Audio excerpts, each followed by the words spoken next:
Hello there. I'm Bot the Ripper. An alien destroyed my ship, scattering my crew across space. I'm sure Astro is working hard to find me, so while we wait, let me tell you a story.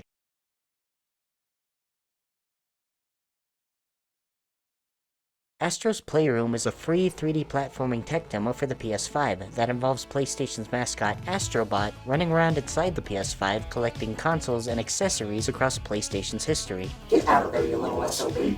The game is separated into 4 worlds representing the 4 upgraded hardware units within the PS5. You can play them in any order, but the chronological order is relative to the types of collectibles found in each area. Memory Meadows holds the PS1 collectibles, SSD Speedway carries the PS2 collectibles, Cooling Springs has the PS3 collectibles, and GPU Jungle has the PS4 collectibles. Each of these areas has a robot suit for Astro to ride in that switches up the gameplay. The ball allows Astro to roll around at the speed of sound with the controller's touchpad. The rocket allows Astro to fly through space. The spring-loaded frog suit lets Astro jump higher, and the monkey suit gives Astro the ability to climb walls. Along the way, you'll encounter other AR bots dressed as characters from iconic video game franchises like Metal Gear, Resident Evil, Infamous, Flower, Uncharted, and more. I found Raw. So did I. I found Link. I don't know what this is, but I think it blows up. I found Hello Kitty. Oh, trade me.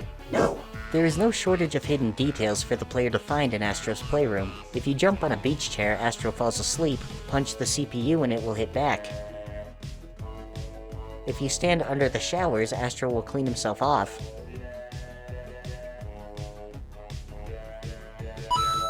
Yay! And my personal favorite, the theme of GPU Jungle. The song is all about a GPU and what it does, and it's sung by the GPU itself.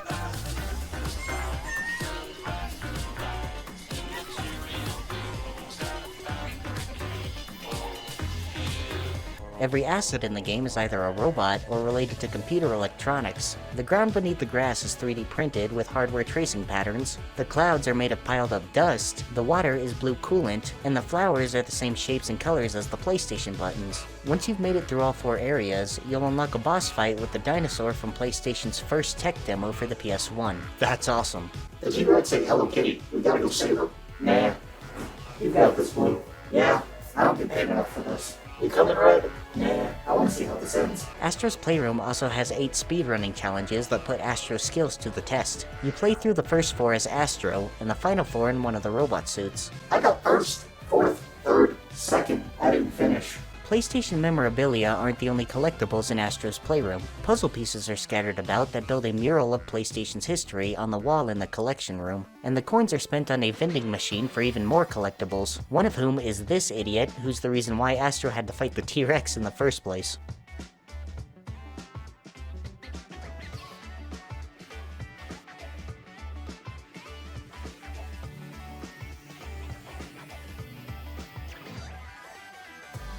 PlayStation named the accessories in Astro's Playroom PlayStation Labo, as a jab at Nintendo's cardboard accessories for the Switch. Each of the accessories can be interacted with and function like they do in real life. If you hit a controller, all the buttons move. The little PS logo on the PlayStation 2 can be flipped like the real-life console, so the logo is always right side up regardless if the console is standing up or on its side. And if you interact with a VR headset, you can see gameplay footage of Astro's debut game, Astro Bot Rescue Mission.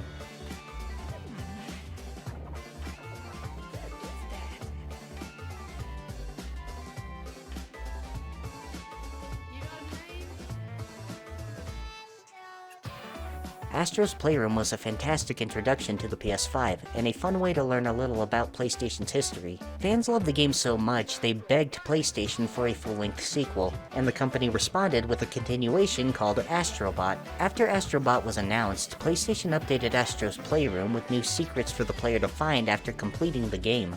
A new AR bot was hidden in each of the 4 worlds. Once you find and free them, they are sent to the basement of the collection room, along with new PS5 accessories that release post-game.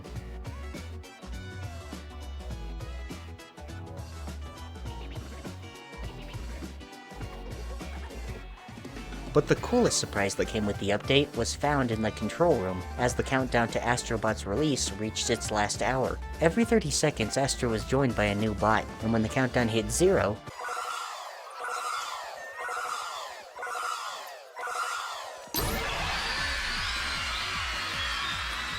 Bot Rave! Unfortunately, I missed the event, so I pulled this footage from a channel called akimax. Sorry if I mispronounced that.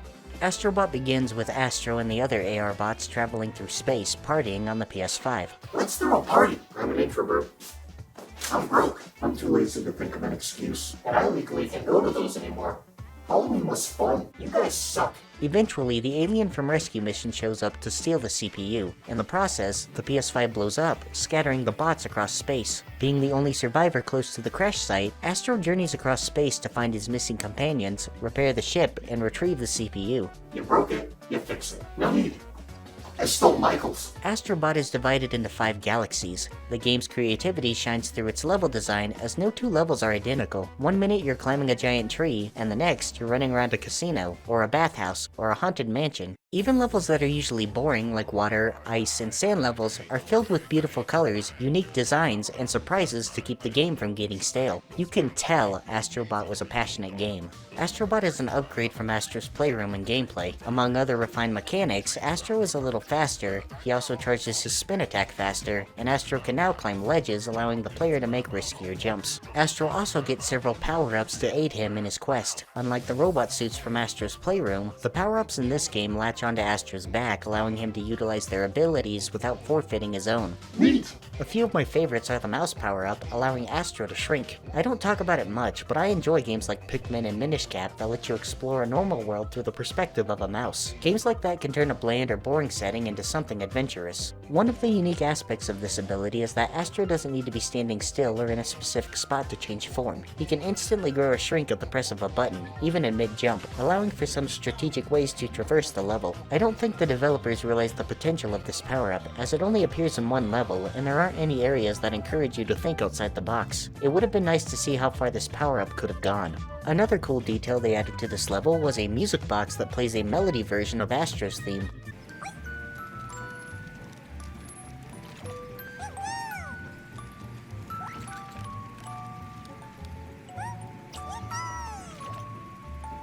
The stopwatch is another cool power-up, allowing Astro to slow down time. I wouldn't call this mechanic unique in comparison to similar games, but it's still a lot of fun. And finally, the elephant has to be the most unique power-up in the game, allowing Astro to create platforms to reach higher areas. What makes this power-up special is that you have to refill it manually, and whatever you fill it with will change the type of platforms you create. Plant extract creates irregular platforms, honey creates bouncing platforms, and coolant creates ice ramps. There are a little over 300 bots to collect in the game, the majority of which are dressed as iconic video game characters with more detail put into their costumes than Astro's Playroom. The bots make the crash site their base of operations, while the normal bots work on repairs while the VIP bots hang out, acting out the personalities of the characters they're dressed as. By the way, the lazy bot from Astro's Playroom is back, and nothing has changed. Dude, get off your button hub. I put the logo back on the panels. What more do you want from me?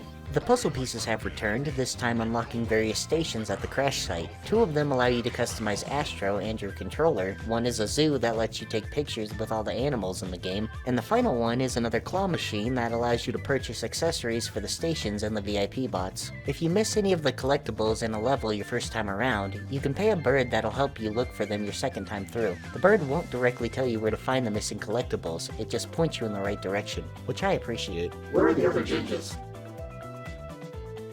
As you open up the map in each galaxy, asteroids will appear that unlock challenge levels once they've been destroyed. Some are battle stages you have to fight through while the arena crumbles around you, and others are obstacle courses full of death traps. There are no checkpoints in these levels, so if you mess up, you have to start over, but that's what makes them fun.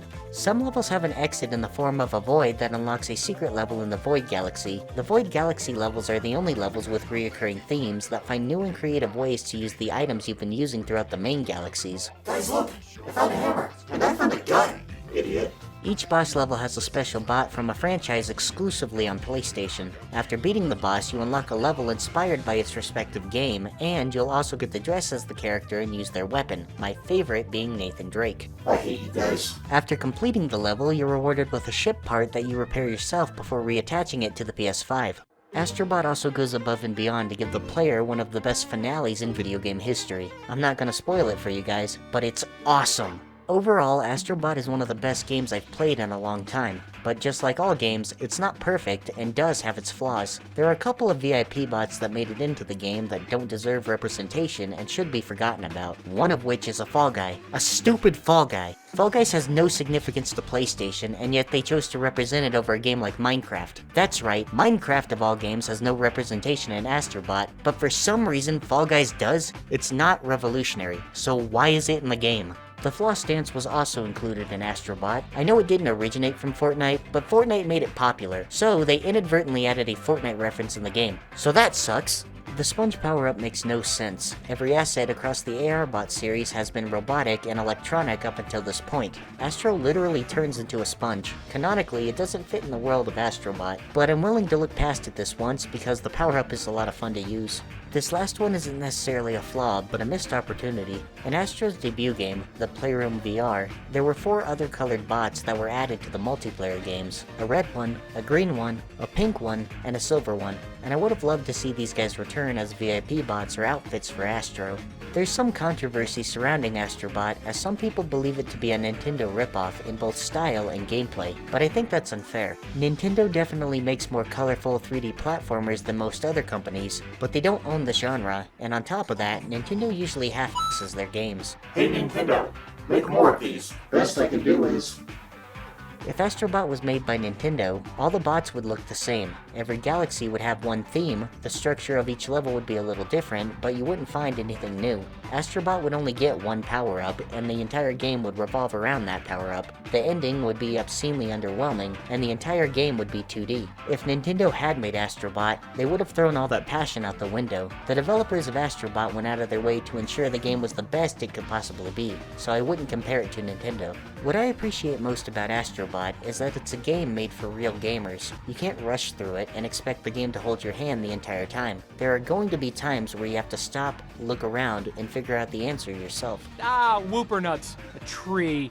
Well, better give up and go home. Before we end the video, I have a couple of fun facts for you guys, just like old times. Before Astro Bot, the bots were originally a tech demo to show off the power of the PS4 at E3. It was never meant to be its own game, but just like Astro's Playroom, PlayStation fans away from E3 wanted the chance to play the game for themselves, so PlayStation officially released it on console as the Playroom. And finally, DLC was added to the Playroom suggesting Astro was once a normal bot. The game Ninja Bots involves 4 ninja-dressed AR bots throwing shurikens at obstacles for money. The ninjas are blue, green, red, and pink in reference to the PlayStation buttons. The Playroom VR was actually a sequel to the Playroom as a tech demo for PlayStation's VR headset, and the blue bot was replaced with a silver bot in the multiplayer games because the blue bot became Astro and he was on his own adventure at the time. Astro Bot is a game that progressively gets harder the further in you go. As you play, the game teaches you new tricks and encourages you to find new ways to use your abilities. Everything from the atmosphere to the layout of each level was crafted in a way to make the game fun, and it's for those reasons that Astro Bot is a gem. Thank you all so much for watching, and keep on gaming.